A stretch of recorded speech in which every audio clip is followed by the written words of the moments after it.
NVIDIA just unveiled DLSS 5, and the internet already stamped the nickname Slop Tracing onto the box for you. Instead of merely boosting frames or cleaning up pixels, it now uses real-time neural rendering to generate new lighting and material detail over the image.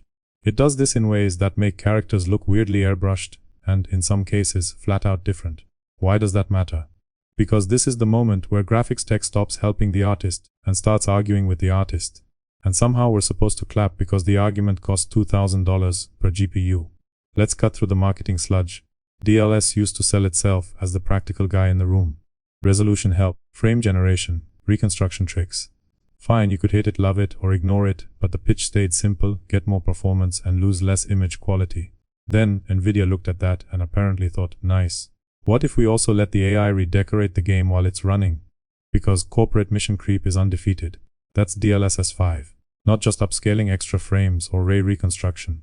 This thing takes color and motion vectors from each frame and feeds them into a model. NVIDIA says it can understand stuff like skin, hair, fabric, and lighting conditions. Then, it infuses the image with photoreal lighting and materials like subsurface scattering, fabric sheen, and hair optics. That is their pitch, their words, their magic trick. Your GPU isn't only rendering the game anymore.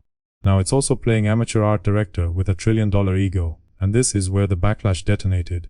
People saw the demos for Resident Evil Requiem and Starfield and immediately went, why does everyone look like they just walked out of an AI beauty filter? That reaction did not come out of nowhere.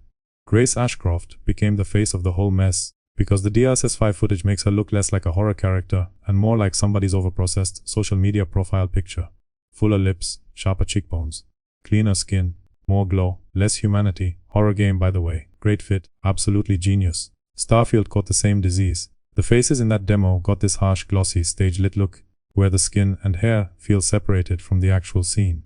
Instead of immersion, you get the digital equivalent of someone yelling, "Look how real this is," in your face, while standing under a supermarket ring light. Beautiful, subtle, totally not uncanny at all.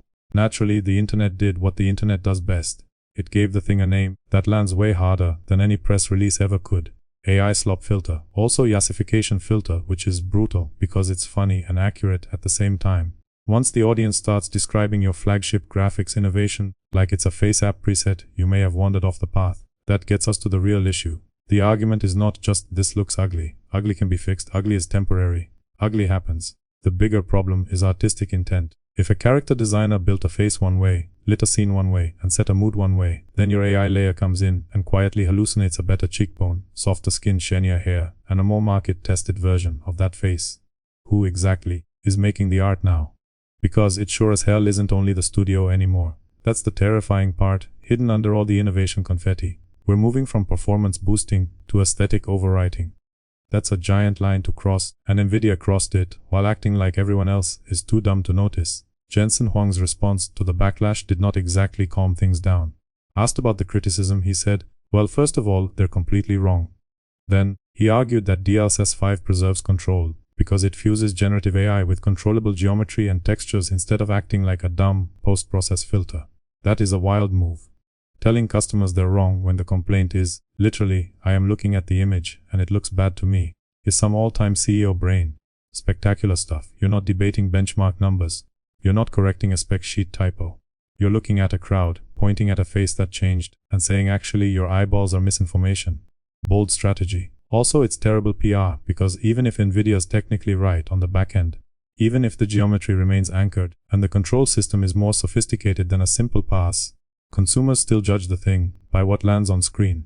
Nobody boots a game and says, ah yes, the semantic integrity of the motion vector conditioned neural material inference appears acceptable tonight.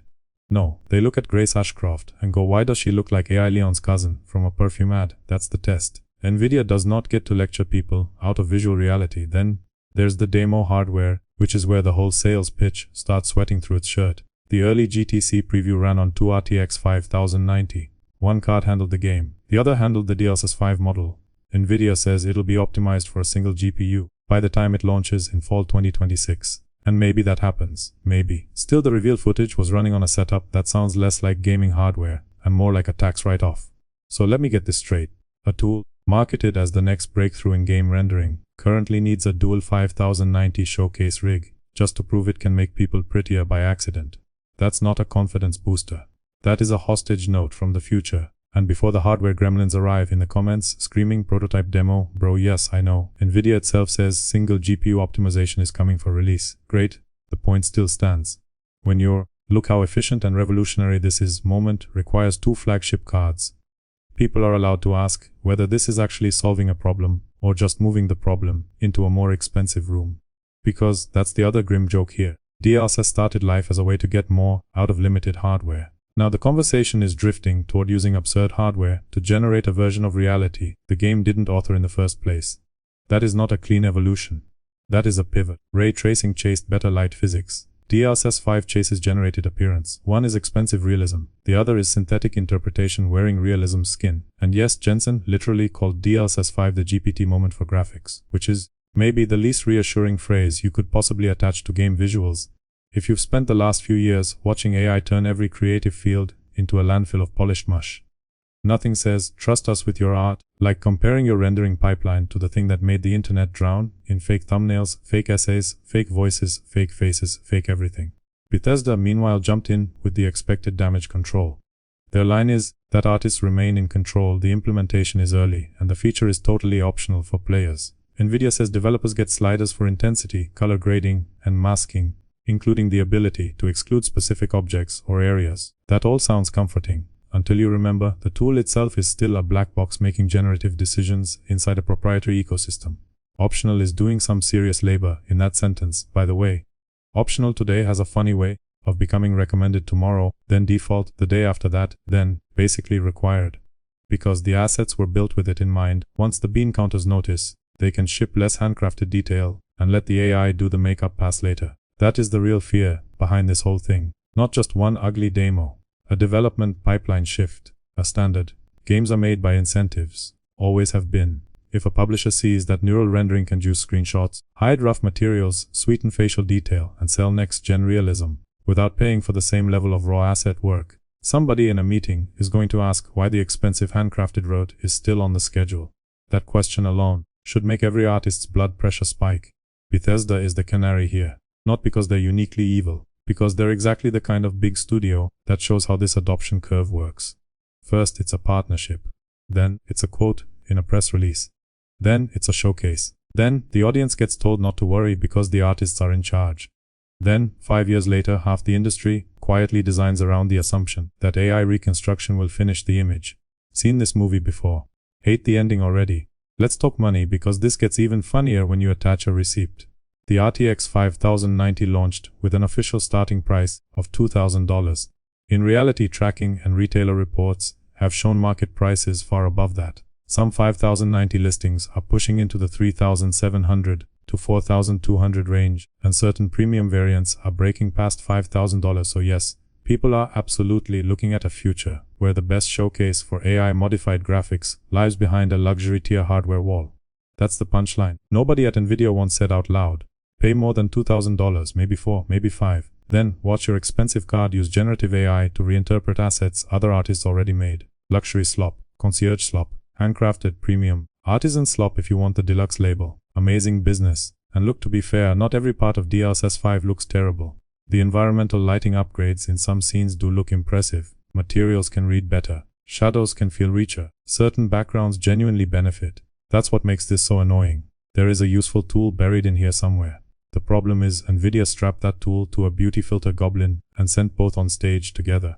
Resident Evil Requiem is the perfect case study for why photorealistic is not automatically better. Horror needs rough edges. Fear likes ambiguity. Faces should feel fragile, not cosmetically optimized. Atmosphere dies the moment everything starts looking too polished, too legible, too algorithmically attractive. Horror works because something is slightly off. DLSS 5 accidentally proves the inverse smooth enough, the wrong elements, and the tension leaks right out of the frame. That's why the community is protective of handcrafted flaws. A small imperfection that belongs to the game is worth more than a polished lie pasted on top of it. Players can feel the difference. They may not explain it with graphics jargon, but they can feel when a face was authored and when a face was negotiated by software. So here's the blunt S2 helped resolution. DLSS 3 helped frames and cleaned up ray-traced lighting. DLSS 4 pushed frame generation harder.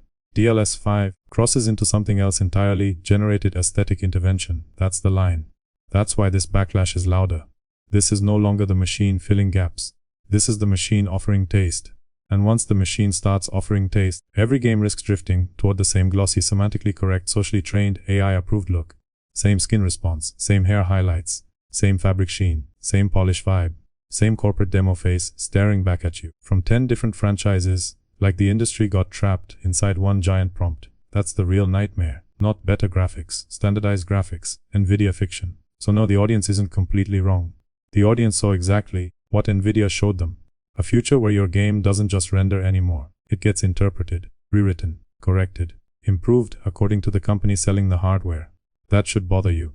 It should bother your friend. It should bother every artist who still wants a final image to mean something.